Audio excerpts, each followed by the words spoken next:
IL-2 Battle of Stalingrad is a beautifully overpriced, scarily underfinished game that shows flares of what made the first game such a hit, with some disappointing design choices and unfinished qualities.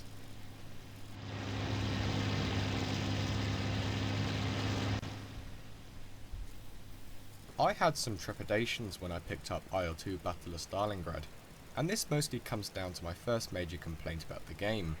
The original price of the game was a staggering $39.99, and this with two major aircraft removed as DLC.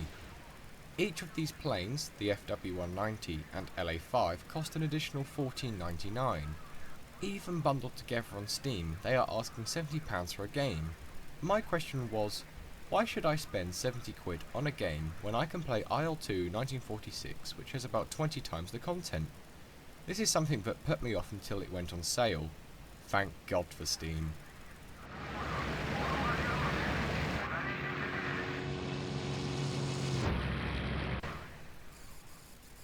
So what are the good qualities of Battle of Stalingrad? Well, the graphics are stunning. Each plane is beautifully detailed down to an individual nut or bolt. The physics are some of the best I've ever seen in air gaming. The weather effects are very real looking. Fog and smoke look awesome as well. The animation for bailing out is very well done. The best in any flight sim in my opinion.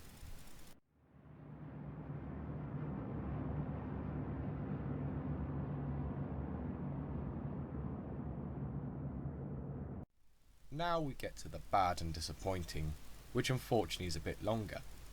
As I previously said, the price is a big put-off for me. There are only 10 aircraft in the version I am reviewing. Now frankly, this is an insult. The original IL-2 from 2001 had around 20 aircraft. I can't find the actual amount, but you had more aircraft of all marks, like Yaks, MiGs, Focke-Wulfs and Messerschmitts. And obviously a few more. Now I know they are planning to add a new aircraft like the Ju-52 and the I-16, but frankly it's a little late. So you have 10 aircraft, but you have a very little amount of weapons and variability. You have to unlock this in the campaign mode, which is frustrating as I generally like to mess around in the single player. There are only 3 maps, very detailed, however all winter.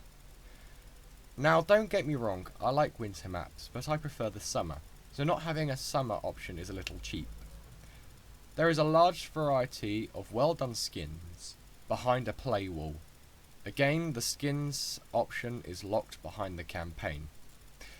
There is no full mission builder, however there is one in the works, but every IL-2 up until now has released with a full mission builder. There is barely any settings for graphics. Would you like to turn off motion blur or customize your settings to get the best out of your game? Well, so would I. So I know there's a lot wrong with the game. I haven't even mentioned some of the glitches and bugs I've found just by in the few hours I've played it. But do you know what I do like the game? It feels very real. It feels like you're flying a real warbird. But at the end of the day, I would trade in my hyper-realism for more planes and more variety. Now, as you saw previously, they are doing an expansion pack, Battle for Moscow, but it begs the question, how much is that gonna cost? And it does put me off buying that as well. At the end of the day, if I had to choose between recommending Battle of Stalingrad or buying IL-2 1946 and Cliffs at Dover, I would go with the second option, because you get more for your money. And for all its faults, Cliffs of Dover is quite a good little game.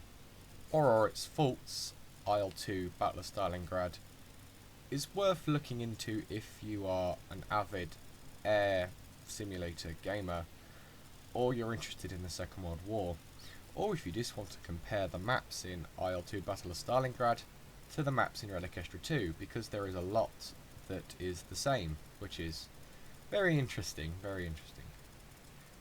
Don't forget to like and subscribe. Don't forget to share this with other amazing people of the internet.